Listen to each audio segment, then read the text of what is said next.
No. Coachella is so not my demographic. Yep, you can have the whole slideshow. She's like, do you want to post it online? Nation Custom Cycles is like just You can over have- the I don't Oakland care if you border, and take, so on their Facebook event it says don't care if Emeryville, you and take they all do my this talking monthly points, tiny too. garage concert, and it's great. And they want to do a big 1-year anniversary party. And they Colleagues, Yeah. hi. Hi, it's 4:55. We'll return to the open session from closed session, and I'll ask the city attorney to please report out. Thank you, Mayor. The Emeryville City Council and Mesa Board met in closed session on the items listed on the closed session agenda. Regarding item 5.1.1, an update was provided regarding item, and direction given. Regarding item 6.1.1, an update was provided. That's the conclusion of my report. Thank you. Thank you. Madam Clerk, the time is 4:56. That meeting is adjourned. We have just a couple minutes, and then we will begin with the State of the City address.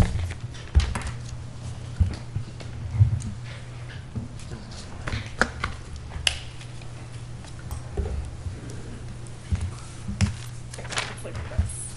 And he has like a little stage and a mic hanging, and then people are in the garage, and they have to spill out into the street. Friday a month. It's just up on like Salem, or Genoa Street, NOI. But he wants to have a big 1-year anniversary party, and so we were talking about it there. I was like, our rentals are really, really low compared to market rate. And he was like, well,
Okay, Madam Clerk, the time is 5 o'clock. I'd like to call to order the Mayor's State of the City Address for the City of Emeryville. Please take the roll.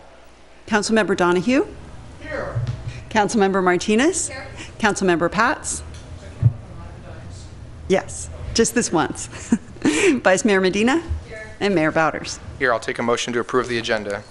Second. Motion from Member Martinez and a second from Vice Mayor Medina to approve the agenda. Please call the roll.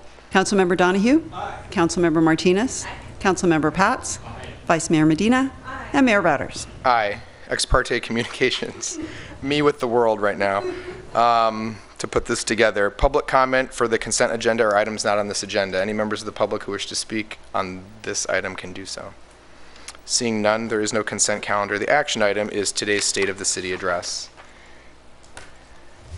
All right, having never done one of these before.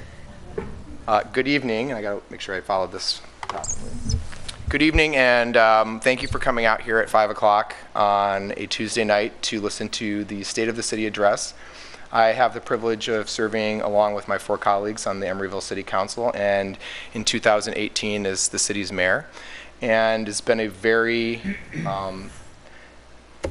fun task putting this presentation together to talk about what our city has been up to in the last 12 to 18 months. And I look forward to sharing with you some of the highlights of things we've been working on and also talking to you a little bit about where we're going. Emeryville is a city of art and innovation, and we're led by a city council. And my 4 colleagues are sitting here, and I'll talk a little bit more about each of them as we go through the evening. But we work together to bring and deliver government to the people of the city of Emeryville. And government to the people of the city of Emeryville is a number of things. It is infrastructure, it is livability, it is community events and services, it is programming, and it's social change. Emeryville is a city of progress, and we have been innovators. We are cultural leaders, and we are collaborators, both regionally and with local business and residential groups. And despite our size of being just 1 square mile, we're really a high-functioning city for a city of our size, doing a lot of things every day. So what I wanted to capture in this presentation is to essentially highlight the things that we are working on now, provide a summary overview of the things that Emeryville has been up to and where we're going, and give you a little sneak peek at the future. So the city of Emeryville recently revised its city council goals. And behind me, you'll see the 10 goals that the city council discussed. We had an old goals and objectives portfolio that was a little cumbersome. It had a lot of different pieces to it. It had things in it that we were working on. Many of them had been completed. Some of them were languishing. And the city council kind of took the bull by the horns and said, let's come up with discernible objectives and goals for our community that we want to see addressed. And so those are a combination of policies and infrastructure objectives, as well as ways to run the city going forward. So we're going to talk a little bit about each of these 10 things tonight, because I felt the most appropriate way to talk about the state of our city is to talk about our goals. Before we do that, a couple little things about city transparency and communication. Citywide, we have begun a greater outreach on social media platforms. We utilize Twitter, we utilize Facebook. The city staff are going to be launching the City of Emeryville on the Nextdoor platform soon, in an opportunity to connect even further with residents in our community. We have many residents and business owners who subscribe to our e-Notify system here in the city. Most of them actually are checking in for special events and community events for children and seniors. But we also have the city's news flash, which provides late-breaking updates to people about things going on in the city. And the city has been a leader in transparency for many years now, publishing our agenda 10 full days in advance of meetings, which is 8 earlier than what's required under California law. We have candidate campaign statements that are posted, as well as all candidate filings publicly on our website. And our city clerk, along with other staff, respond to anywhere between 30 and 50 Public Record Act requests per year. So I want to talk a little bit about the fiscal status of the city. The city of Emeryville and its City Council took a number of very proactive steps to secure the future fiscal health of this community last year. The first, we began by paying down unfunded pension liabilities. For those who haven't been following, the state of California's pension employee retirement system has faced stagnation in terms of the returns that it's been yielding. That translates to increased costs for communities such as Emeryville. Cities have what's called a discount rate, and that rate provides what amount of pensions each city has to contribute towards directly towards the retirement liabilities for their employees. As the state's investment has weakened and the return has decreased, the obligation to meet those needs has stayed the same. And so cities have been asked to pick up a higher tab in the long term.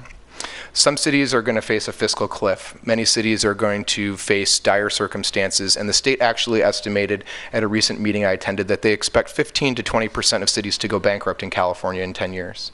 Emeryville hopefully will not be one of those cities. We will not be one of those cities because we are being proactive about taking on the issue of unfunded liabilities.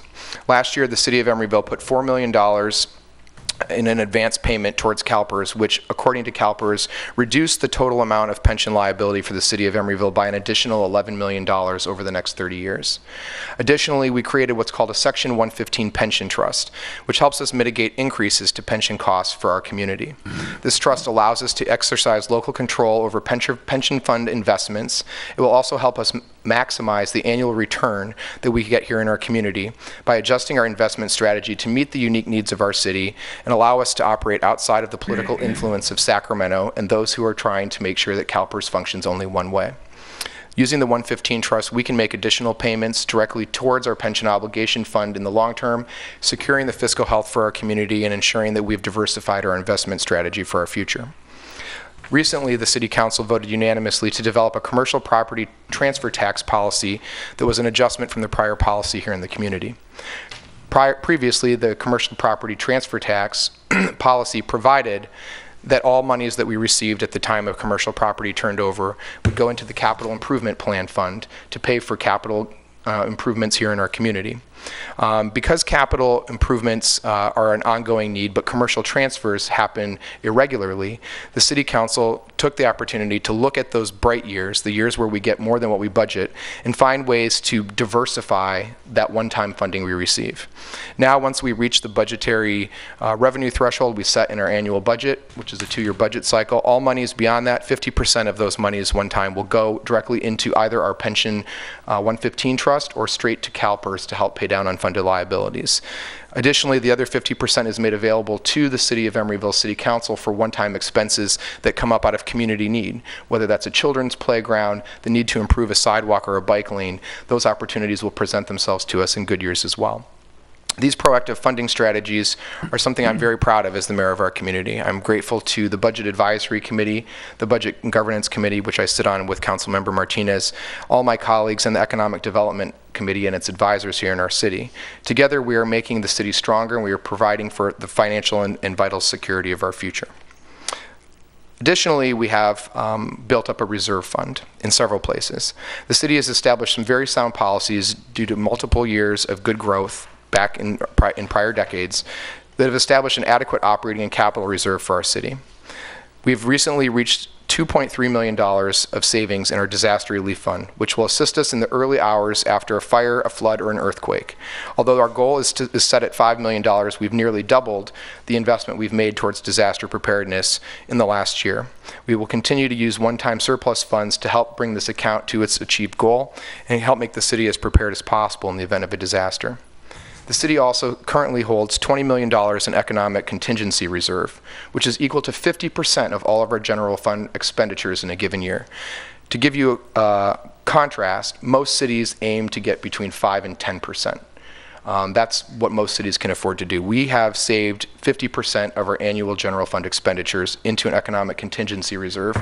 This is designed to help us survive fluctuations in the economy that are inevitable to happen due to economic cycles. It will also help us at periods of time when the economy slows and sectors that provide revenue to the city stagnate, giving us the opportunity to continue the continuity of services residents and businesses enjoy and preserve the safety of our community as we move forward. We've also set aside $7.5 million in infrastructure and implementation reserve funds, which will support the long-term stewardship of our capital investment structure. Finally, on the fiscal front, we've made other investments and we've made other choices about finances that are going to allow us to leverage funds outside of the city of Emeryville to provide us with an opportunity to continue to build growing further, stretching the Emeryville tax dollar as much as possible and ensuring that Emeryville gets the opportunities it deserves regionally with funding beyond what we have available to us through general fund. That brings me to Measure C. With the help of the Emeryville voter, Measure C was approved on June 5th, 2018, and will be voted upon to accept the certification election results this evening. The $50 million affordable housing bond, which was supported unanimously by the City Council, many civic groups across our county, and leaders from around the area, is going to provide affordable local housing to people who need it in our community. Affordable housing is the critical issue in our Bay Area today. Communities that ignore this issue are ignoring the very serious issue of homelessness, poverty, and the disparity that grows continuously in our community today between those who have and those who have not. We will be able to prevent displacement of vulnerable populations here in Emeryville, which include low and moderate income households, veterans, seniors, and people living with disabilities. We will have the opportunity to provide permanent supportive housing for people who experience homelessness in our community. We will be able to help artists in the creative class remain in the community that they love and keep the cultural identity of our community safe. We will help low and middle income households who wish to purchase homes to stay in this community with their families and raise their children do so by expanding our first-time homeowner buyer program. Approved by over 72% of the voters in this community, this measure will allow the city to complete projects for housing on sites that we acquired back during the redevelopment area that currently sit as brownfields waiting to be developed, but are dedicated to affordable housing purposes. Also giving us the chance to leverage Measure A1 money from the county and hopefully this fall state bond money that is designed to help local cities and counties that wish to build affordable housing do so. By doing so, we can potentially build as many as 300 to 400 new units of housing here in our community, making Emeryville a more affordable place for everyone. For those who are current in their situation of homelessness, the City Council also recently expanded the homelessness program and revised our homelessness strategy. We invest $97,000 annually on outreach and case management to serve people who are living on the streets here in Emeryville. We recently allocated $138,000 of new money to provide for rapid rehousing, which takes families and people who are on the cusp of homelessness or with a little assistance can remain free of the crisis that homelessness presents in a safe and stable place to live. We have $30,000 for emerging needs funds, which allows us to assist people with one-time needs that can't be met through other types of grants and programs. We subcontract all of that out to our partners at Berkeley Food and Housing, who provide outreach assistance to our staff and our community on a daily basis. Additionally, we provide shelter beds at the Winter Shelter in Oakland and the Family Front Door Shelter, also in Oakland. These are dedicated beds to Emeryville families and Emeryville's unaccompanied adults who during periods of cold weather have an opportunity to find a safe, warm place to stay. We're doing work beyond the realm of housing, though. We're also investing in transportation, business, and our community. One of the most lively discussions we've had this past year relates to the proposed parking management plan in the city of Emeryville. The proposed parking management plan has been through a study session, and at the July 24th meeting we'll get further vetting. But it's going to provide an opportunity for us to protect parking opportunities for residents and businesses, to ensure that our streets are used for the purposes that they're designed to be used for, to further accentuate and enhance the partnerships we're building with our transit providers to ensure that transit operations are functional and highly utilized here in our community, and to create safer streets for pedestrians and bicyclists who use them every day. The internal revenue expenses that we estimate from this plan, which I'm not going to go into tonight because we spent 4 hours on it recent meeting, is estimated to bring in approximately $1 million, but designed to be revenue neutral, allowing us to deliver a program that is enforcing and enhancing itself through the revenue it creates. Another goal that the City Council has is related to active transportation safety. I want to begin by thanking Vice Mayor Medina in particular for her work on this. I have the privilege of serving on an ad hoc committee related to the County Transportation Commission, and she and I have partnered together with AC Transit, and several other transportation groups to make sure that the voices of active transit riders, such as bicyclists and pedestrians, and mass transit users, such as AC Transit and BART, are in a common space about what our transportation infrastructure and safety needs are. We have several things that we're bringing to the community that I'm happy to share with you. First, the Horton Street Class 4 Bikeway is coming. Emeryville's first Class 4 bikeway will be a separated bicycle facility expected to be constructed beginning in August of 2018. Class 4 bikeways, also referred to as separated bikeways, can help minimize the interactions between the modes of travel that go through our community and provide greater safety for bicyclists, giving them a greater sense of comfort and usability. If our goal is to help people leave their vehicles, we have to provide them a safe place to use their alternatives. Bicycle facilities are a vital part of the transportation infrastructure that is used by many who travel to and from work or take trips to nearby destinations or shop here in our community. This is part of the goal that we have set for ourselves for 2018. Likewise, the 40th Street corridor redesign is coming to Emeryville as well. Emeryville's planning department has been heading up a study to reimagine the configuration of San Pablo Avenue and 40th Street as a transit hub, which will include looking at the 40th Street transit corridor for all the way from Horton Street to Adeline Streets. The study is going to delve deeply into the relationship and interactions between transit, vehicles, pedestrians, and bicyclists along the 40th Street corridor. Working in quarterly meetings with myself and the Vice Mayor and AC Transit, as well as staff, we've been beginning to devise options that are going to be considered for the future multimodal project we anticipate bringing to the 40th Street and potentially Shellmount Street corridor. This could include the following things: floating pedestrian loading islands for transit users, transit-only lanes on 40th Street to enhance the services AC Transit and Emery-Go-Round provide our community, horizontal and vertical separation of bike lanes from vehicular traffic, and the feasibility of a two-way cycle track to eliminate all parking on one side of 40th Street. The study will be completed in 2019 and is hopefully going to be used as the basis to provide future grant opportunities to our city to once again prove and show that Emeryville is an innovator when it comes to transit infrastructure. Also, finally, the Greenway Crossing Safety Enhancement Program, already approved by Council and coming to you hopefully by the late summer. We're going to be installing rapid flashing beacons, improving all signage and striping, and raising all 3 crosswalks at the mid-block Greenway crossings at 65th, 66th, and 67th Street, designed to improve bicycle and pedestrian safety. As part of our annual street rehabilitation project, these 3 streets will be receiving new surface treatments, and some of them will get new street markings later this year. The improvements will start in 2018, and the beacons and crosswalks will all be completed by early 2019. These improvements will make Emeryville's Greenway a safer and more family-friendly place for everybody. We've leveraged the opportunity to make other transit improvements as well.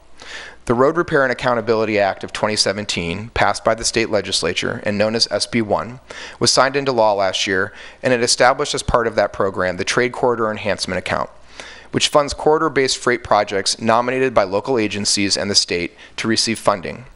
Implementing legislation was enacted with the approval of SB 103 later that year, and the California Transportation Commission allocated money to the TCEA to fund national highway freight programs for corridor improvements that have high volume and freight movement. On December 19th of last year, the City Council unanimously supported the application for 2018 SB 1 TCEP funding, with a project application for a long-desired quiet zone on the North Bayfront neighborhood of Emeryville. Staff, working very closely with the Alameda County Transportation Commission and myself, identified the opportunity for the project to install quiet zones at grade rail crossings at 65th, 6th, and 7th Streets, where the 3 street grade crossings in Emeryville exist. This project is not only consistent with the Alameda CTC's goals and the County Goods Movement Plan, but also our Capital Improvement Plan, which has called for this crossing for years. On January 16th, the Council adopted a full resolution authorizing the City Manager to file an application for SB 1 corridor treatment enhancement. Committing any necessary matching funds were promised also by the Metropolitan Transportation Commission to assure completion of the project. I'm pleased to announce that on May 16th of this year, the CTC awarded the City of Emeryville a full grant, $4.2 million from the state and a matching balance to get us to $6 million from the county, saving the Emeryville taxpayers $6 million in funds that would have locally been provided for to ensure that these crossing safety improvements were made. The city is currently working with staff from the CTC, Caltrans, and the Alameda Transportation Commission to ensure the proper delivery of this project, which we anticipate will be within the next 2 years. The Quiet Zone project will also address the community's much-needed safety improvements. Physical barriers that will restrict pedestrian and bicycle access, also double-armed gates to ensure that automobiles do not enter the train tracks at the wrong time or from an opposing lane, will negate the need for horns to blow at all times at those crossings. They will be installed, adding 4-quadrant gates, raised medians, sidewalks, and other safety features. The proposed safety engineering improvements are also expected to significantly reduce the risk of a rail-highway collision at the project road crossings. The preliminary studies show that we will experience a 90% reduction in risk after the installation of these projects, making Emeryville a more livable and safe community for all of us. The next project that the City Council is looking forward to completing in the near future is the South Bayfront Bridge. Long awaited by this community, this bridge will create an additional east-west route across the Union Pacific Railroad right-of-way for bicycles and pedestrians. It'll be a steel-tiered arch that crosses the railroad tracks with a concrete approach ramp from both the east and west sides. The landing on the west side will connect the city across from the east to the Ohlone Way at the Bay Street Mall and along the Horton Landing Park on the east side, which will be constructed as part of this project. The Horton Landing Park includes a pedestrian bicycle path with landscaping, lighting, and seating areas. It will connect to the Greenway and take people from Berkeley to Oakland. The park will stretch along the intersection of Horton Street at Stanford and along the railroad tracks behind the Novartis campus and along the Temescal Creek culvert. Negotiations with the railroad are ongoing to finalize the final purchase of some land and the acquisition of aerial easement rights for crossing the tracks. It is anticipated that we will have these agreements in place before the end of this year and be able to put out a bid with construction in 2019. Talking about the future of projects, we should also talk about the things we've also accomplished. Earlier this year in May, we held a celebration for the Emeryville Greenway, which is Emeryville's newest public park. Located between Powell and Hollis at Pelladeau and Stanford Streets, the project was the product of funding from many sources, including the California Department of Parks and Recreation, the U.S. EPA, and the city of Emeryville itself. On May 10th, we had a celebration that combined several of the greatest features our community has to offer into one great event. Bike to Work Day was held on May 10th, and bicycle enthusiasts and bicyclists, if you're not a bicyclist, showed up to celebrate the new path opening. We unveiled Ascend, the first public art mural produced by Joey Rose at Joey Rose Studios in the city of Emeryville to help talk about the opportunity and the environment created from an old railroad spur becoming a park.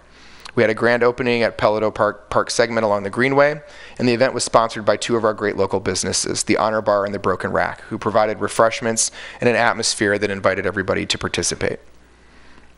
We look forward to having similar celebrations for the South Front Greenway and maybe even railroad crossings when they come along. Moving into the policy development for the coming period of time. Cannabis is now the law in California. It's legal. And Emeryville has done everything it can to show the cannabis industry that we are a place where you can conduct business. In furtherance of the city's status as a center of innovative businesses, the city adopted ordinances and regulations to support the growth and development of the burgeoning cannabis industry here in Emeryville. Council selected 2 storefront dispensary operators on November 21st, 2017, New Leaf and East Bay Therapeutics. These operators obtained conditional use permits in early 2018, and we expect the beginning of sales summer and fall of this year. In fact, East Bay Therapeutics has had a soft opening, I've heard. We have another group of cannabis businesses that are going to provide innovation in the areas of research, testing, manufacturing, and technology. Together with our cannabis dispensaries, the cannabis industry in Emeryville provides us an opportunity for new partnerships, a diversified economy, a future revenue stream, and actually a safer community. Later tonight, after this meeting here is over, we will have a discussion about potential revenue measures for the 2018 November general election. Legalized cannabis is an opportunity that the city of Emeryville must not squander, as many other cities in our region have done. Despite our size, our city has successfully attracted global business leaders, innovators, talent, retail, and small business to a single square mile because we have taken a thoughtful and more nimble approach to leading. We've been innovators when others have not. We've taken the time to listen and learn. I especially want to thank Councilmember Martinez for her partnership and leadership on the issue of cannabis and the industry's future here in this community. Under her leadership, we have developed regulations, a strong ordinance, an RFP, and we have helped select 2 dispensaries to lead us into that new future. Tonight, we will discuss the tax structure. We can support the future of our community, our city, and our economy when we take deliberate and thoughtful steps related to economic development and business growth. I look forward to that new chapter for our city. Since we're on the subject of smoking things, let's talk about the smoking ordinance. As one of the one more slide. As the smoking ordinance is also on the agenda later this evening, we will convene ourselves to discuss whether or not to revise and replace our existing smoking ordinance with a much more comprehensive one. One that the American Lung Association recently said in a written comment to us was a strong measure that will protect people from the harmful effects of secondhand smoke, outdoor areas, as well as multifamily buildings. The health of our community is very important to the City Council. I'm pleased that we're venturing on this issue in partnership with the County Health Department to ensure that the enforcement mechanisms that are necessary and needed to make sure that this proposed policy changes meaningfully the lives of those who are affected negatively by secondhand smoke happens. Through this unique partnership, we will have the opportunity to provide a healthier, cleaner, and safer environment for families, seniors, and children who wish to live in an environment that's healthy for them. I look forward to discussing that later, since we're on the subject of health and safety, we should talk a little bit about disaster preparedness. The City Council, as I already mentioned, increased its investment into the Disaster Preparedness Fund, but we've also made some other changes at the staff and policy level. The local hazard mitigation plan that we've adopted identifies hazards to the community, assesses the city's vulnerability to those hazards, and identifies specific actions that can be taken to reduce risks. It also identifies projects that could potentially reduce the risks in the community from both natural and man-made hazards. Our EOC is purchasing new furniture, laptops, and other integral operational materials necessary to managing an emergency situation in the event of a disaster. Staff will all be trained online in ICS 00 and 200, which is code for EOC trainings, in addition to the EOC section for all sections of the EOC. We've also adopted AC Alert, which informs the community and coordinates the retention and dissemination of important contact information from employees to the public and uploads information critical to disaster preparedness. Finally, we also have made changes to our sheltering plans.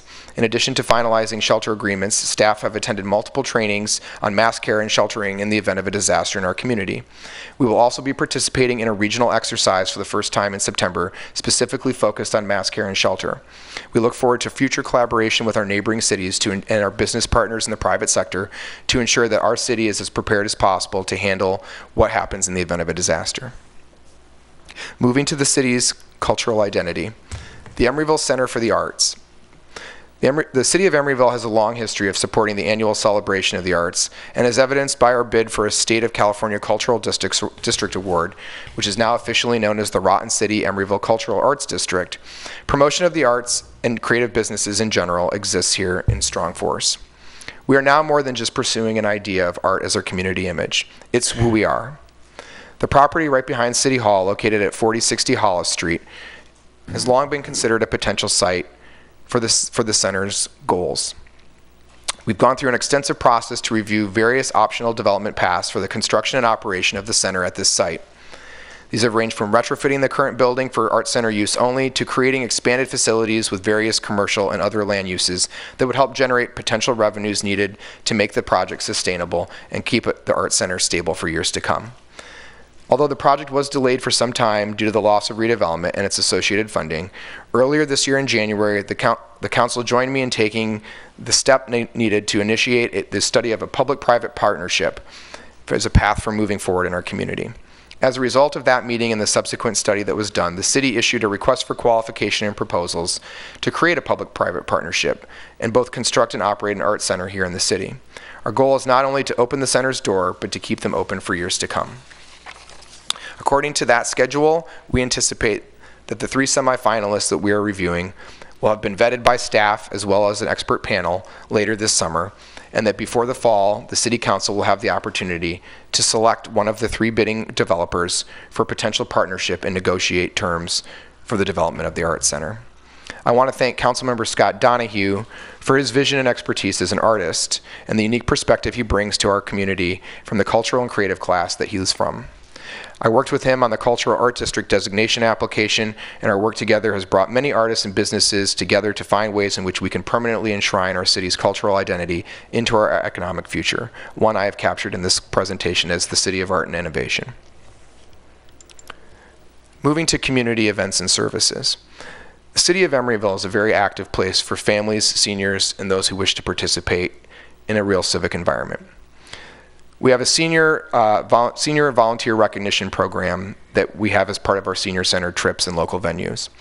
Attendance at this event between June and July ranges between 150 to 250 people per event. It promotes senior services and community for older adults, and it helps promote socialization for people facing isolation here in our community. I want to thank Cliff Bar for sponsoring these events. On March 31st of this year, we held the Spring Carnival Egg Hunt and Expo at the ECCL gym and field. Staff estimate that 1,000 people attended the event and that we had roughly 50 booths and tables for vendors. The event included an egg hunt, games, a craft community fair, demonstrations and performances. City department and community vendors came out, and community and family came together. And if you paid a couple bucks, you could try to dunk the mayor in a tank. I would like to thank Cliff Bar, Noosa Yogurt, and Primal Kitchen for their sponsorship of that event as well. Youth and education in Emeryville. The city continues to strive to improve its relationships with the school board and the school district to ensure that the youth who come to our city and live in our city have access to a primary education. Education is diversified in Emeryville as well. We're one of the only cities in the state that offers childcare to children aged 0 to 6 here in our community. It's a feature that's relied upon by many low-income families in our community to enable them to have a place to live and work that's affordable to them and their families. Additionally, we have private schools now in our community as well that offer multilingual education to students, bringing people and families from all over the Bay Area to Emeryville. On March 24th this year, the Emeryville Day on the Bay triathlon at the marina took place. Roughly 300 to 400 people came to the event, and although we learned March is not the best time to brave the frigid waters, we have tentatively settled on September or October for next year to have such an event. We had roughly 20 tables or booths, and the public market came out and provided their food hall as an outdoor food court for us. Sponsors included the City of Emeryville. I want to thank in particular the Emeryville Marina and their staff for their innovation and creativity in pulling this event together. Our friends at the public market who helped provide the food, the donors for the beer tent. I want to thank the Emeryville Cove Yacht Harbor and Emeryville Day on the Bay for coming out, as well as Fish Emeryville and Prop, who provided free boat rides.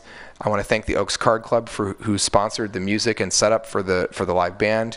And I also want to thank the community for coming. It was a really great event, and I want to thank in particular my council colleagues who all participated in the triathlon we moved, but especially Councilmember Pats, who since making the dare a couple years ago that we all do the triathlon, was the only person to join me in the water at 8 a.m. on a March morning. So if you ever have doubt about his commitment to community events, just put it aside right now.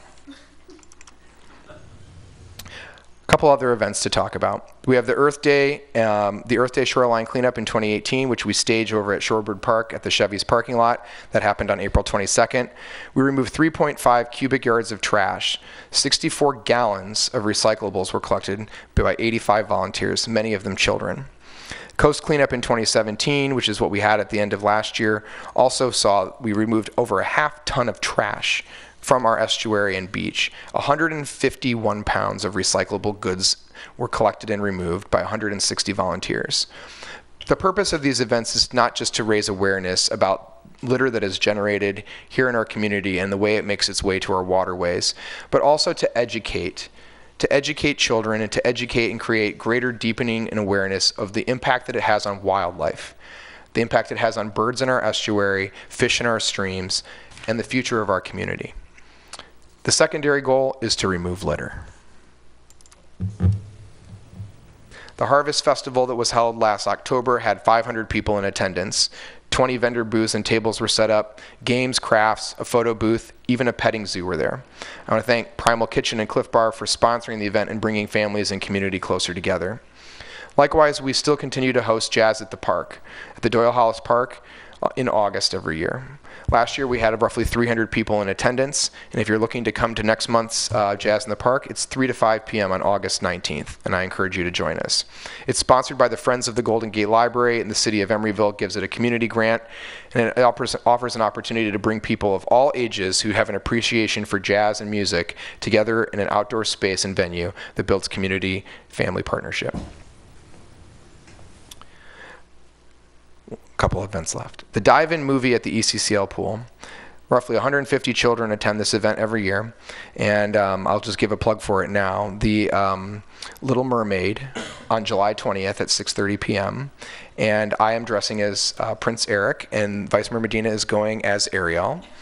As our contribution to the kids' fun that evening.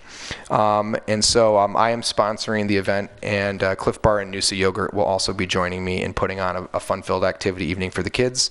Registration is limited, and it may be, is it still open? I believe so. It's still open, so if you have a child that would like to attend, please come out for that fun evening. Likewise, we have the holiday tree lighting parade at City Hall, which always happens the week after Thanksgiving here in the city. Last year, we saw our best attended holiday tree lighting that we've ever had. We had 700 people estimated to be in attendance, music, dancing. We had a special visitor from the North Pole, and we had a tree lighting. We also had several tables and booths. Our sponsors included New Seasons, who sponsored the event. Bay Street provided the horse and carriage for us. Cliff Bar and Noosa Yogurt also provided food and other things for the families and the kids who came out. I want to give a special thanks to Councilmember Pats for the wealth of information and leadership he shows on the community services programs and events we have in our community. You know, as a single person who does not have children, getting up to speed on what young people do these days is harder than I imagined it would be. But I find that Councilmember Pats is the most conversant in what is hip with kids these days.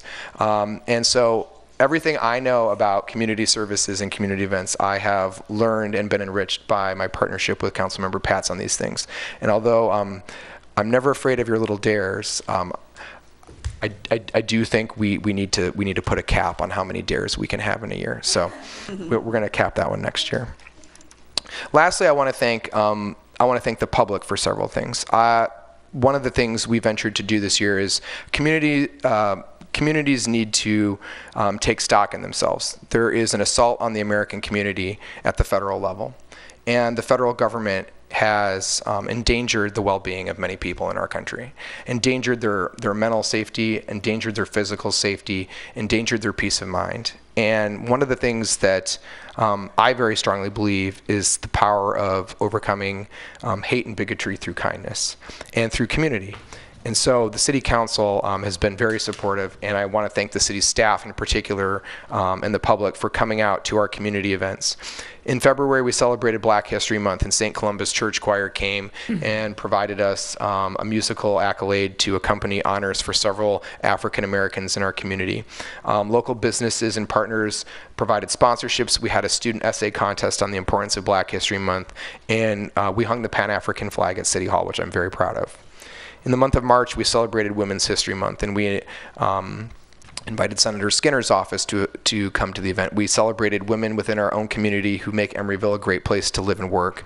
We had flowers for all the women in attendance that evening, and we had musical performances by two girl bands, which Councilmember Martinez very eagerly secured for us, and it was a great celebration for us in March.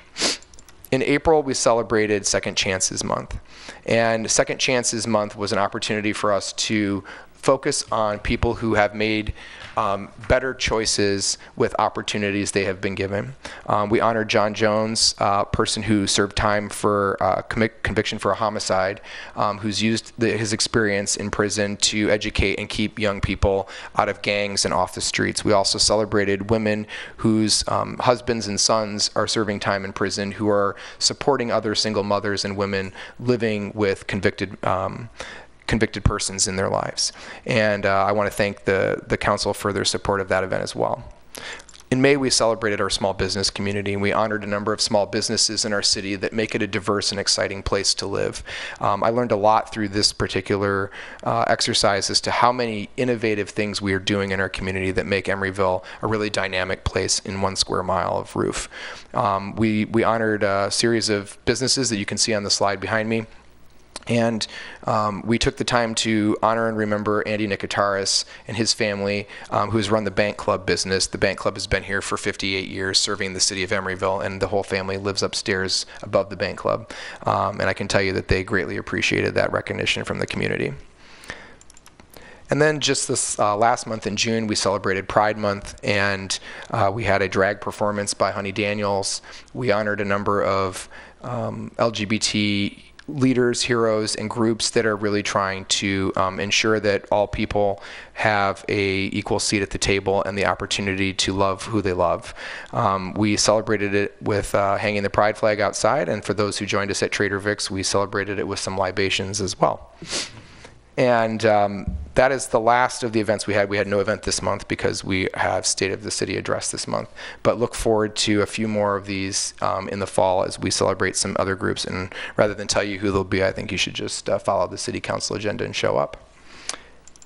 And so with that, I would like to thank my colleagues one last time. I would like to thank the amazing staff at the City of Emeryville for all the support they provide, and the public for taking the time this evening to listen to the State of the City.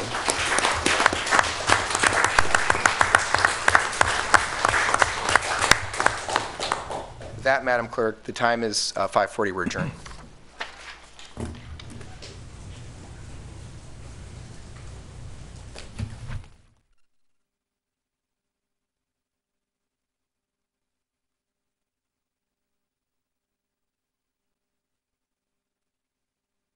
Okay, Madam Clerk, the time is 5:41. I call to order the special meeting of the City Council of the City of Emeryville. Madam Clerk, please note that all members are still present. I'll take a motion to approve the final agenda. So moved. Second. I have a motion from Councilmember Pats and a second from Councilmember Donahue to approve the agenda. Please call the roll. Councilmember Donahue? Aye. Councilmember Martinez? Aye. Councilmember Pats? Aye. Vice Mayor Medina? Aye. And Mayor Bowders. Aye. Members, do you have ex parte communications to report? I'll start with Member Donahue. No. Member Martinez? Done. Member Medina? No. Member Pats? Nope. Okay. Item 5, public comment for the consent agenda or items not on this agenda. Any members of the public who wish to speak may do so. Seeing and hearing none, we'll move to the action items. Item 6.1 is a resolution of the City Council of the City of Emeryville appointing blank as a person as a planning commissioner for a term commencing immediately and ending on June 30th, 2019, and 2 others as planning commissioners for terms commencing this year and ending June 2021. Is that still correct, Madam Clerk? Yes, and if you like, I can explain a little bit about the Please. process we'll undertake to make these appointments. So for tonight, we're doing our annual appointments for all terms that have expired on the city's committees and commissions. And the applicants have been invited to come and speak. The council will have time to call each applicant forward, and if they're present in the room, they can have a few minutes to answer council questions. The commissioners have particular questions. Did we give them the questions? I haven't received the questions. Yeah, I'm just being informed that we did not hand out the questions. So maybe, I just need one because I'll read the questions. okay. We sent them to them, but not to you. An applicant has the questions. That's one That's gold 1 star. point for you. So there are a couple of ways we can go about this. Either you can call up the applicants and speak to them, and then you can each mark your ballots. You should each note that you have little ballots in front of you. And then I can come up and tabulate the votes for each commission, or you can go through all the applicants and then pass your ballots down to me. I can tabulate them and one time come up and tell you all the results. So you can decide what you think would be. I'd like to do them by committee so that people can leave when leave. they're done. I don't want to make people Okay. wait through all the interviews. All right. Okay, so members, if you'll indulge me, what I'd like to do is call the members up in no specific order to speak. There are 6 questions. There are 5 questions and a closing remark opportunity. Everyone who's applied has received these in advance of this meeting. I'm going to ask you to limit your answers to each question to 1 minute. And pardon me, I'm sorry to interrupt. The questions that you have before you are just for Planning Commission. Yes, I understand. Okay. Yes, this is for the Planning Commission. We're on 6.1 only. Yes. This is for the Planning Commission only, so if you're here for another committee and worried, don't worry. We won't ask you about the general plan. You may. Sherry, I'm sorry, I know I asked you this before the meeting, but would you clarify, just as it, in the item description, it describes that one of the terms begins immediately and ends June 30th, 2019. And then the other 2 openings end on June 30th, 2021. Let's let Mr. Bryant answer that. I can explain that. Yes. So you have well, let's see, we've had 2 resignations recently from the commission. One was Commissioner Banta. His term would have expired on June 30th, 2018. So you're basically filling his seat that he would have had to apply to be reappointed to if he had chosen to stay on the commission. So that's for a 3-year term. Second one is Commissioner Thompson, whose term also expired June 30th, 2018. She's reapplying for another 3-year Right, term. so 2 3-year The terms. third position is Commissioner Kang, who recently resigned effective June 30th of this year, but his term went until next year, until So just I told you the wrong thing Till before then. 2019. So we do, just for my colleagues' sake, so we need to realize that we're appointing 2 3-year terms and 1 1-year term. That's correct. Yes, my apologies. I gave you okay. the wrong answer before. Thank you. Okay, so also I just want to confirm, there is a 4th applicant now, correct? There is. So we received, I suspect it was from the gentleman that had the questions in his hand. No? Okay. We received, after we had already published the agenda, we received an application from Ryan Greenberg for Planning Commission. So if he's in the room and able to interview, then you can write him in if you so choose. Okay, so since it's an actual applicant and we're taking it as an applicant, I would like folks to take the blank box that we have and write his name in the box now so that we have a consistent ballot. So Ryan Greenberg's name goes in box 4. And what we will do is we will begin, and I would like to begin with the incumbent Christine Thompson. Good evening. Good evening. So, Madam Clerk, we're going to give 60 seconds for each answer, okay? Okay. Thank you. So just to begin, the short personal statement. Why are you interested in serving on our city's Planning Commission? And in your response, please include a summary of your relevant education, skills, and experience, including any past civic involvement you want us to know about. Sure. Yeah, no, my interest, so I would like to state that I actually fulfilled a term that was partially, well, it's vacated by you, John. Yes. So I have been serving as the planning commissioner for the last 1.5 years, and I've enjoyed it immensely. I am a resident. My family is in the community. I'm really excited about the level of community and civic involvement and the activities that Emeryville is doing. I like the direction that the community is going, and I see it as personally important to me to also be part of that energy and to give back to my community in a civic way. And so that's why I've chosen to participate in the Planning Commission. My background is as an urban designer and planner. I worked for Skidmore, Owings & Merrill in the city.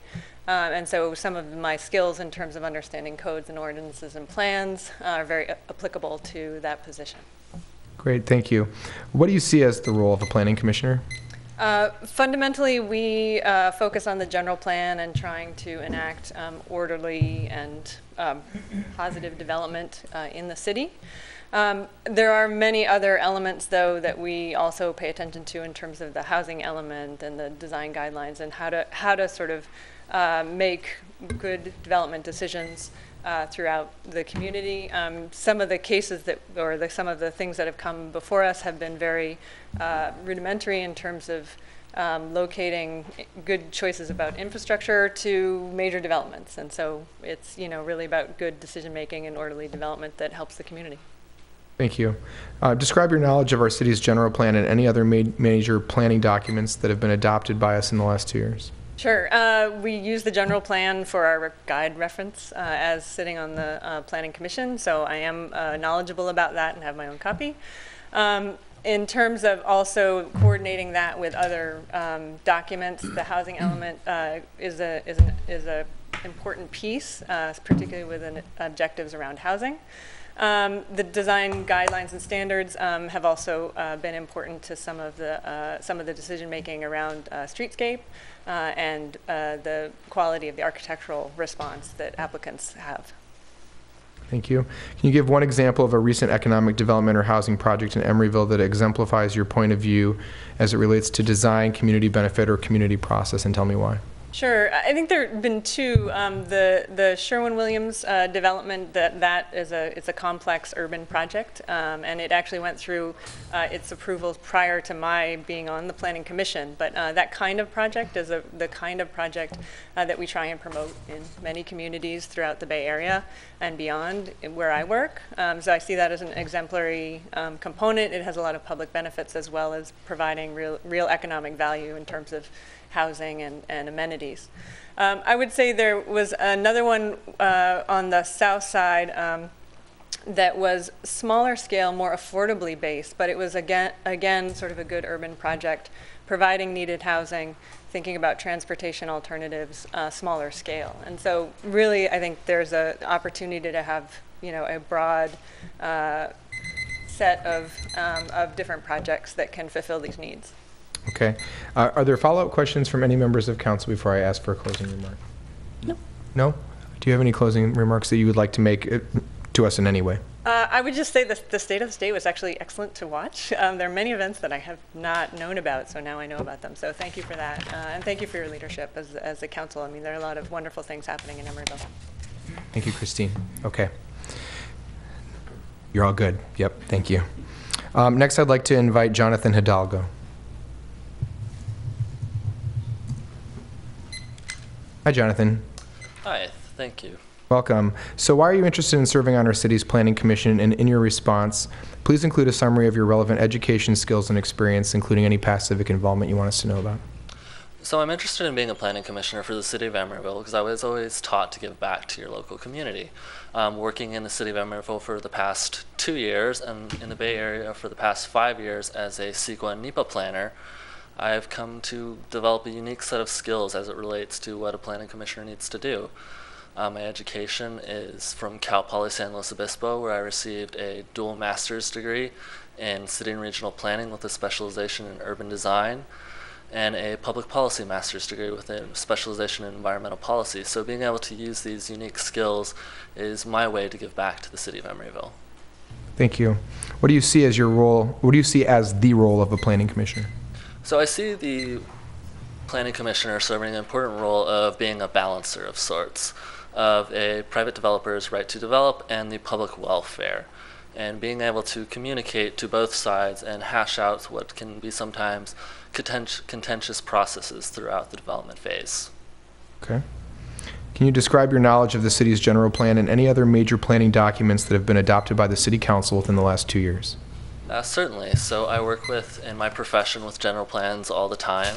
I have worked in the past with the City of Emeryville's general plan in terms of reviewing it for policy consistency as it relates to development projects under the California Environmental Quality Act. In terms of other major planning documents of the past 2 years, the Master Arts Plan I found to be particularly unique and has provided a great amount of benefit to the city of Emeryville. You guys have thankfully, in the early 2000s, knocked out many of your other major planning documents. Okay. Can you give one example of a recent economic development or a housing project in Emeryville that exemplifies your point of view as it relates to design, community benefit, and/or community process, and explain why? Certainly. So it's actually about 3 blocks from here on Helix Street, and I believe the Crosses Park. It's the Blue Star Corner development. It is a townhomes of about 20 townhomes on a half-acre lot. And the reason this exemplifies good planning is you have a half-acre lot where you have a nice density of 20 acres, but a third of the lot is community open space. So it has greenways and walkways throughout it, and having homes that their doors are out to this space and creates a community connection points. Just adjacent to the lot is the Union Pacific Railway, and walking through these paths, you completely forget that you're next to a railway, and it may not be the most sightly thing. And so this is the type of development that can be used throughout the city of Emeryville on smaller lots, and it can also be scaled up to create even more units to help with housing. Thank you. Are there follow-up questions that council members wish to ask? I'll start on my left. Councilmember Pats, Vice Mayor Medina, Ms. Martinez. No, thank Mr. you. Donahue. I have a question. I would like to know what your opinion is of our housing element and what you see as its strengths and weaknesses. So the strengths and weaknesses of any housing element is an over-reliance at times on grants to create affordable housing. So while that can be one component of affordable housing development, other things that the housing element does, such as density bonuses, are going to get you more bang for your buck and get more affordable housing more quickly. So I think that is both a strength and a weakness of your element. Okay, and what are your views on RENA? Do you think RENA is allocated appropriately by ABAG, or do you think that RENA is something that should be done away with? I do think RENA should continue. However, it needs to be strengthened where cities that for decades have ignored their RENA goals and have not kept up with the necessary housing development need to have more of a stick to get them to comply. Okay. Do you have any closing remarks that you'd like to make to assist us in our deliberation? So I think I can provide a unique set of skills, particularly for the city in development of assessing risk under the California Environmental Quality Act. It's what I do for profession. It's what I live and breathe every day, and it's an incredibly important part of being a planning commissioner. So thank you. Thank you. Thank you, Jonathan. Next, I'd like to invite Tito Young. Hi, Tito. Hi. Good afternoon. Good afternoon. So, same first question. Why are you interested in serving on the city's planning commission? And in your response, please include a summary of your relevant education, skills, and experience, including past civic involvement, if any. Well, been a long-time resident here. I have personal experience with planning that actually happened. And see, I live in a building that needed a ton of work, and so I actually see the importance of actually planning that's going on here. I also live in a building that is surrounded by new projects that are going around it, and that it plays a really critical role in our residents that live there and how we sense our quality of life. This is a city of art and innovation. This is a city where we're trying to do something really, really different about what we're doing here and why we're even placing ourselves and using our wonderful Tuesday nights hanging out here for the longest time. So my key thing is to take this whole idea, work with us as a team, develop a full-on understanding of what we're doing, and just kind of review and think about where we're at. Okay, thank you. What do you see as the role of a planning commissioner? Well, I can say that, one can sit around and enforce roles or kind of review ideas and things that are out there, but I think the role is really trying to work with the policies that we're coming up, streamline them, kind of look for areas where we can improve them, make them so that they're a win-win situation for both the residents and the business persons that are behind it. We also have an idea where we're trying to take a development review board. This is where we take plans and really kind of understand what they would look like. I would like to see a little bit more. We have a lot of technology that's out there, 3D work, virtual reality, robots, whatever it takes that we have out here that we could actually use that I'd like to see the city be a little different than anywhere else in the world. So I want to see that kind of come out a little bit further. Okay. Can you describe your knowledge of the city's general plan and any other major planning documents that have been adopted by the City Council in the last 2 years? Sure, absolutely. So the idea is that we work with pre-made zoning maps and overlay maps, and we work on densities. We work on densities for residents, and we work densities for maximizing floor ratios and stuff like this. Okay, so one of the key things I'd like to see a little bit further is to try to take these credits that might be used to make these projects a little bit more in depth, really look at the floor plans and really trying to understand if we have to lay them out on, make large size scale models so we can actually feel where they're at. My own condo or my other condos that I've seen in some of the spaces, big problems. The spaces are starting to shrink wrong. Entrances look out into hallways or they look across to other people's units. And I'd like to be a little bit more aware how we're actually laying this stuff out. Entrances, too, that actually happen where they could be winded. I was one of the first persons to come out and say something about how rain would drip out on the market in Emeryville, and we made adjustments to areas that look like that. Okay, thank you. Can you give an example of a recent economic development or housing project in Emeryville that exemplifies your point of view regarding design, community benefit, or process? Well, my example would be the 3610 Peralta Street. Now, I went by that building today, and there's a bunch of homeless people out there and a bunch of tents. But I think this is a really perfect example of like how not to look the other direction. You make a project, you respect the project that you build, and all of a sudden you have all this like what we would see as blight. Could we go back there, make events out there, bring people into making so they feel welcomed, have cleanup sets, work with the individuals out there, try to tie in those buildings so that they could feel invited. And that's one of the projects I really feel it's kind of nice because it's a project that built hope. And before the project was even built, that kind of hope is what I think a good planning department sees.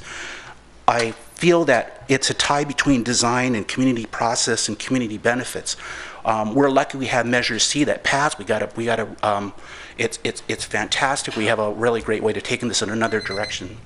So I'm looking at that as being a potential where I could be involved. Thank you. I'll start on my right. Councilmember Downey, do you have any questions? Yes, I can imagine that 3D software would help us visualize spaces more clearly. And do you think it would be affordable for the Planning Commission to have that on their presentations or on their laptops? I think that now that we've entered this era of where things are really inexpensive, we're finding computers getting best, softwares are sometimes free or they're just out there. I know programs called Blender, and there's Rivets, and there's just programs that are out there. People can take models and not necessarily have to go to the ornamentation of them, but just build the model, build the squares, look at them, place what it would look like in a unit on the 5th floor, looking 150 feet away, and look at a building across the way and see how it actually impacts your view, how much that actually cuts off the side, the horizons, and how much sky space you might lose. It's a great way to also be able to determine like coloring and in shapes. And I think we have this technology. We had this technology for 20 years, and we should bring it out to a public. We should be able to throw it up on a screen and be able to see it. And we can do it, and it can be done pretty inexpensively. I know, I've been there. Thank you. Do you have any other questions, Councilmember Donohue? No. Councilmember Martinez. Could you elaborate? Hi, Tito. Could you elaborate a little more on your architectural education and your design background, and as they would pertain to your responsibilities on Planning Commission? So, as many of you know, I was brought here from Washington State to work on prisons. It was pretty depressing. I didn't really do well on that. So, I'm an architectural designer by background. I worked on residential homes basically through the Bay Area.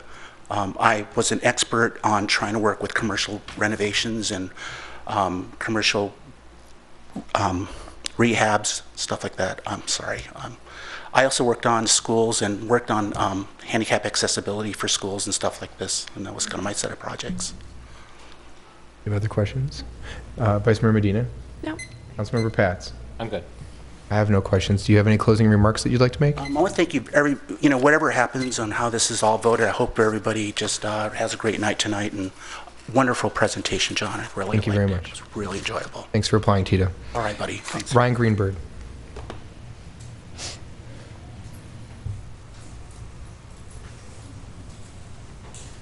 Hi, Ryan. Good evening. How are you?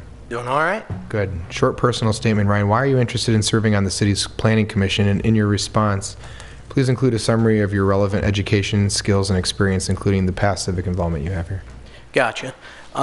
So currently I sit on the policy committee in the East Bay Young Dems. We, a while back, we did a study session on boards and commissions, and I learned a lot about my city's boards and commissions. I saw there was a sizable amount of vacancies. I happen to be a pretty civically minded individual and a self-styled policy wonk, and felt that it was important to throw my name into the ring. Originally, the way my application ended up in the Planning Commission bin was I applied for Housing Committee, and the chair recommended I try for the vacancies on the Planning Commission.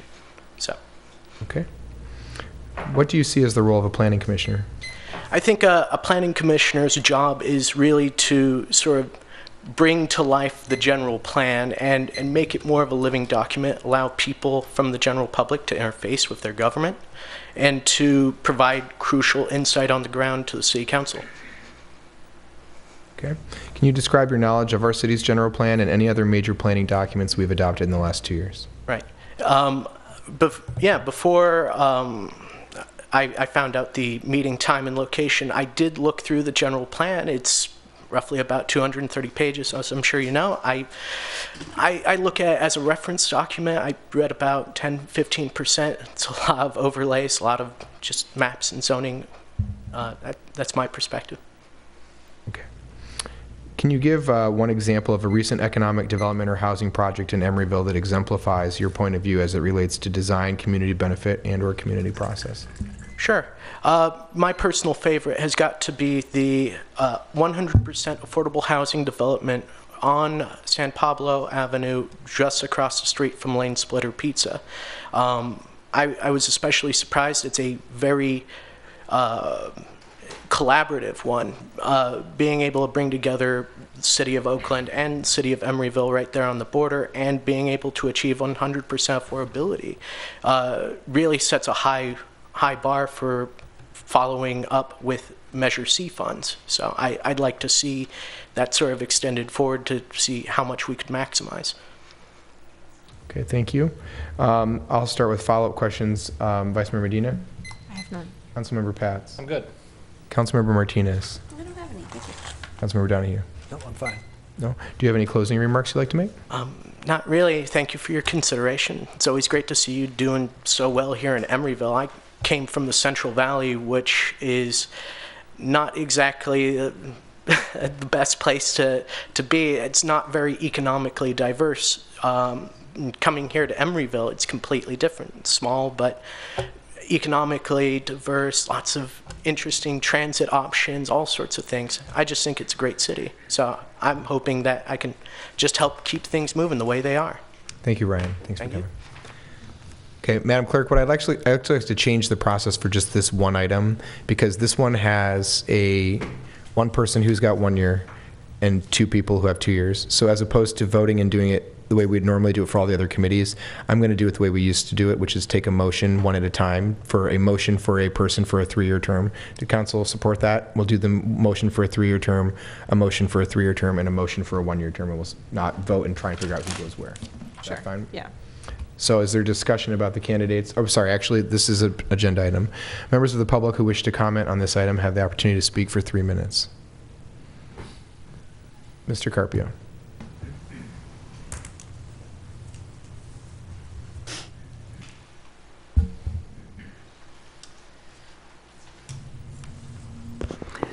Good evening, ladies and gentlemen.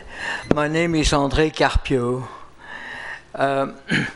I have been listening carefully to your presentation, and I would like to have a copy of it and charge you 1 cent for every letter for the speech. This is the longest presentation I ever live in my life.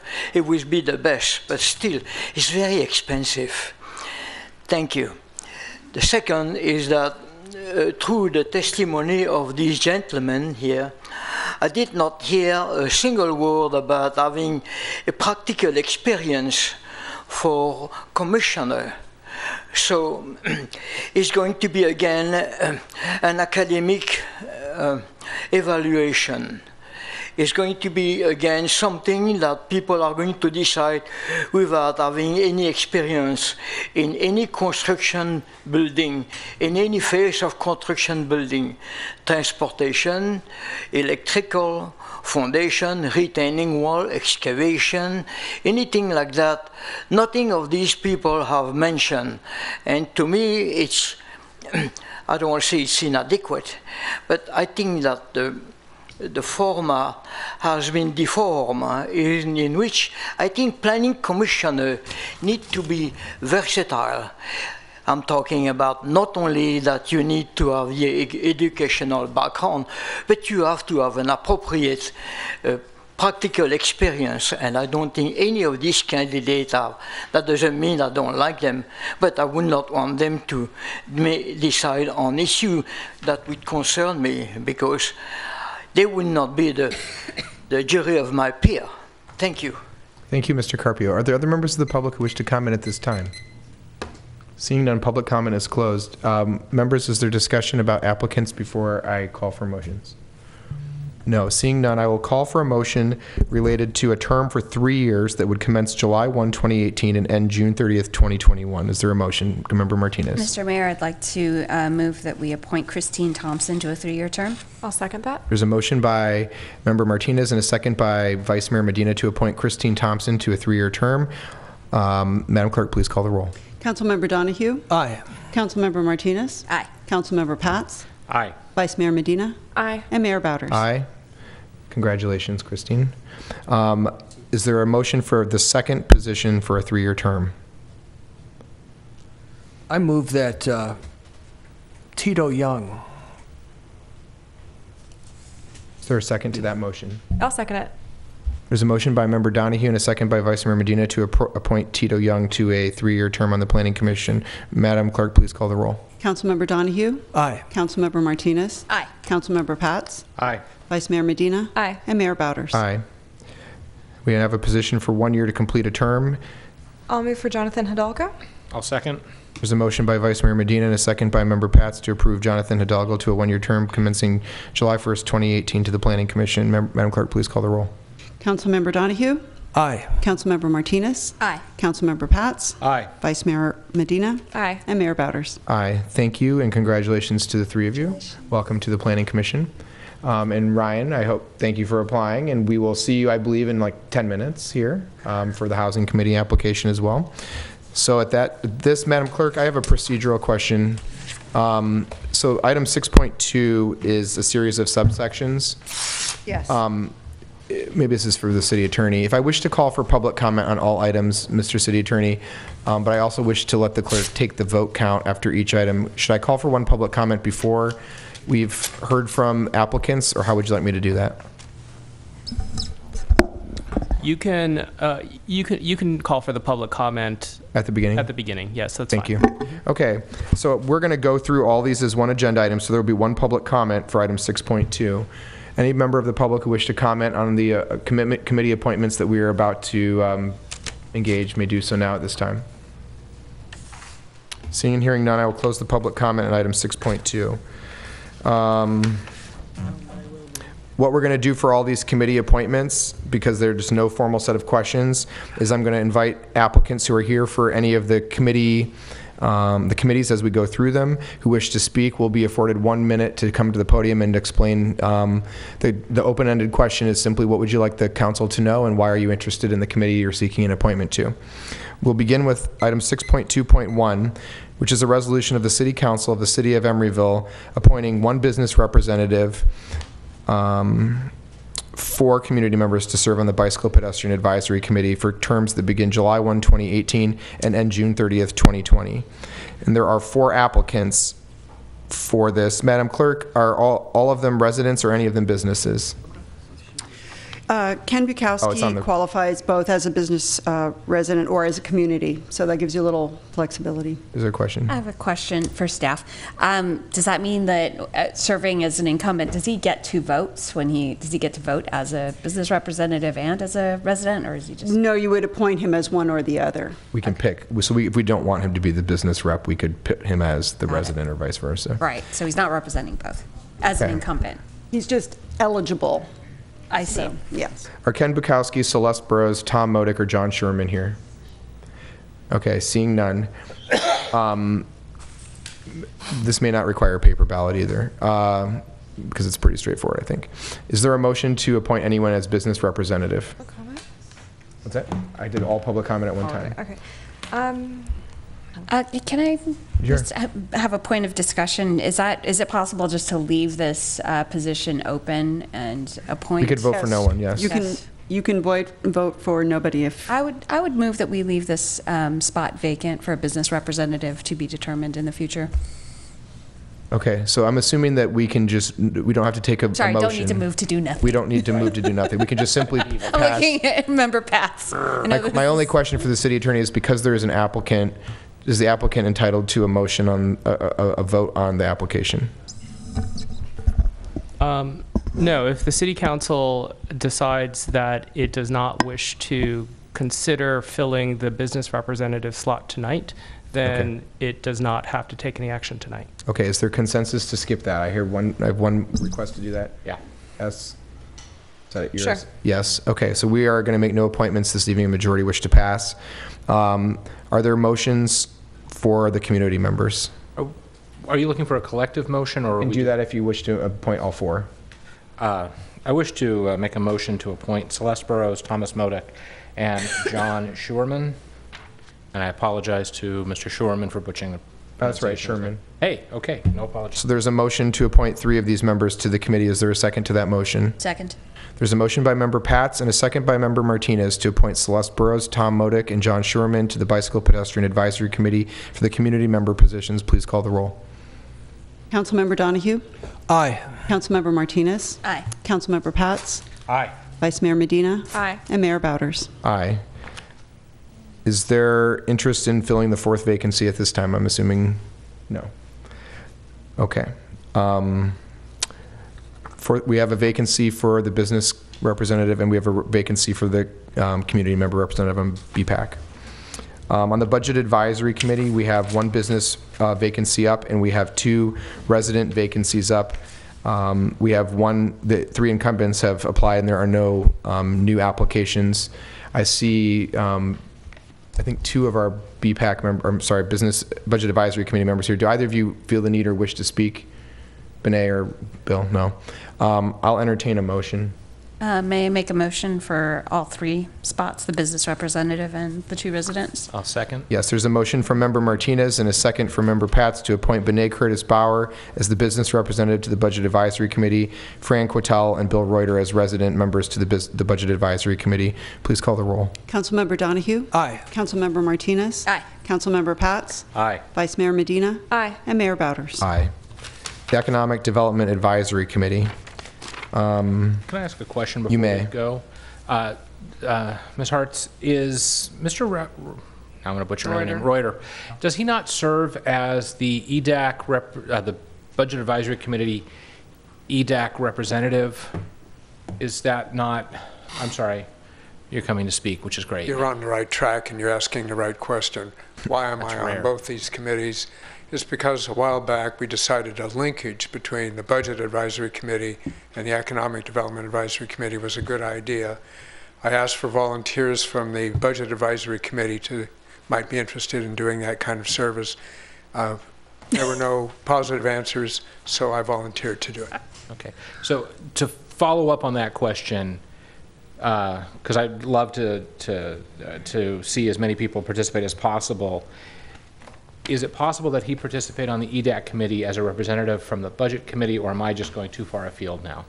There's not a qualification for that, right? I'm not sure I'm following. So, as was said, there was a linkage. Right. And we want somebody from the Budget Committee on the EDAC committee. Right. And so, for example, on the Parks and Rec Committee, the school board gets to send a seat. Correct. My question is, does the Budget Committee get to send a seat? There's no automatic position reserved for a member of the Budget Advisory Committee. No, I think that's an informal correct. arrangement Okay. that you made.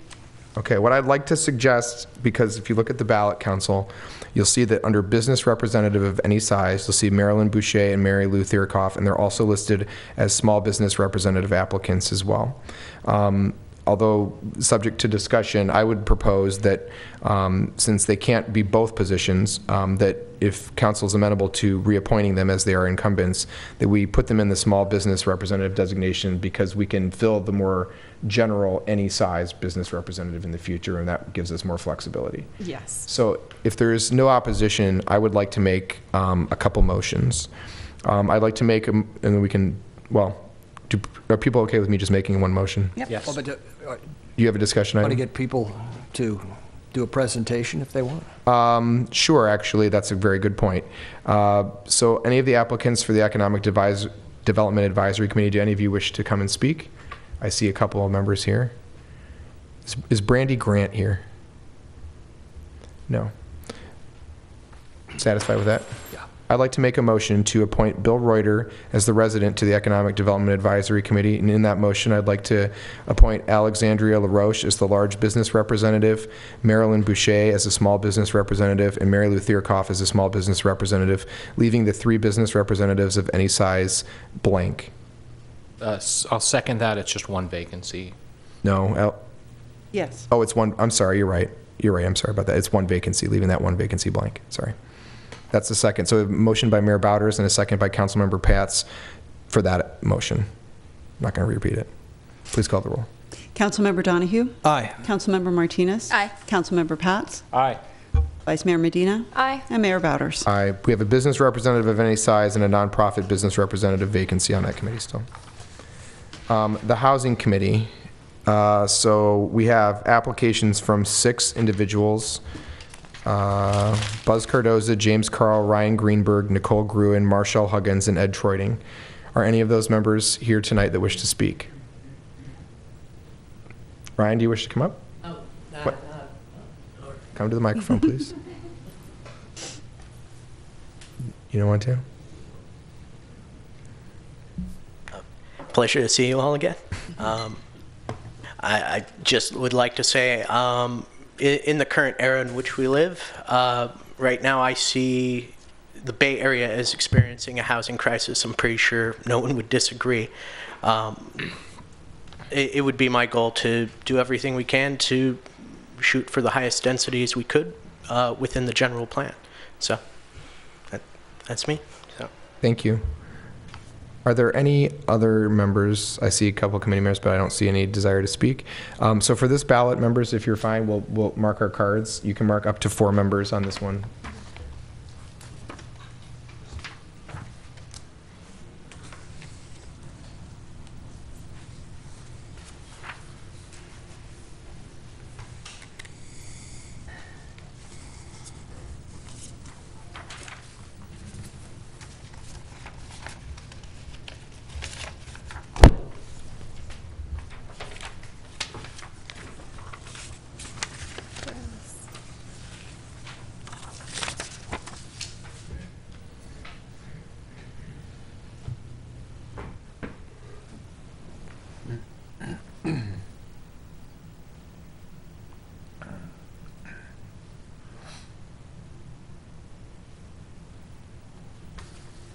You can talk amongst yourselves while I do this.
And it looks, unless I made a mistake, it looks like we have a tie.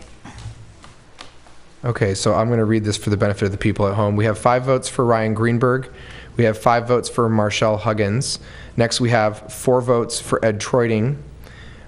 So those are the 3 that we have clear ahead, and then we have 3 votes for James Carl and 3 votes for Lawrence Cardoza. So my question to my colleagues is council agreeable to the top 3 being automatically in? Yes. Yes? Okay. So the motion will include, any motion that will be made by a member will be Greenberg, Huggins, and Troiting. And is there further discussion between council on Cardoza versus Carl? Otherwise, we will recast a vote, and there will be a 3-2 or 4-1 or 5-0 vote on that. Okay, so all in favor of appointing, if you have to choose between Lawrence Cardoza and James Carl, all in favor of appointing Lawrence Cardoza, please raise your hand.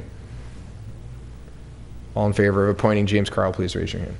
Okay, so for those who were in the minority, would you prefer 2 separate motions on the item, or are you acceptable and amenable to one motion? I'm amenable to a single motion. Are you amenable to a single motion? Sure.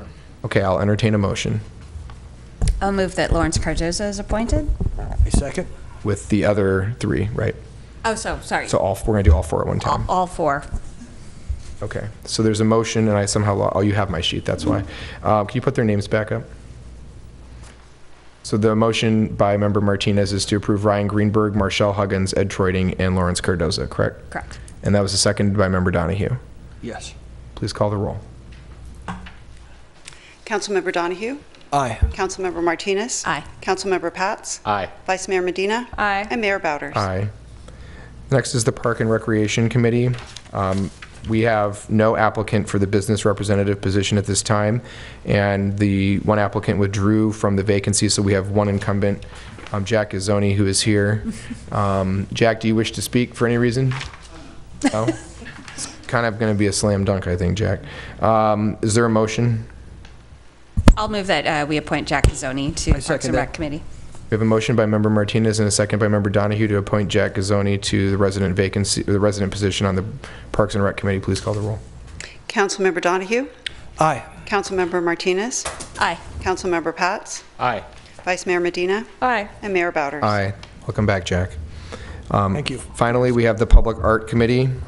And the Public Art Committee, we have a total of 5 applications for 4 positions. The city can compose it of any number of business or residents at any time in its own discretion. So you'll see Sharon Wiltshire's name is on here twice. She's eligible both as a business and a resident applicant to the committee.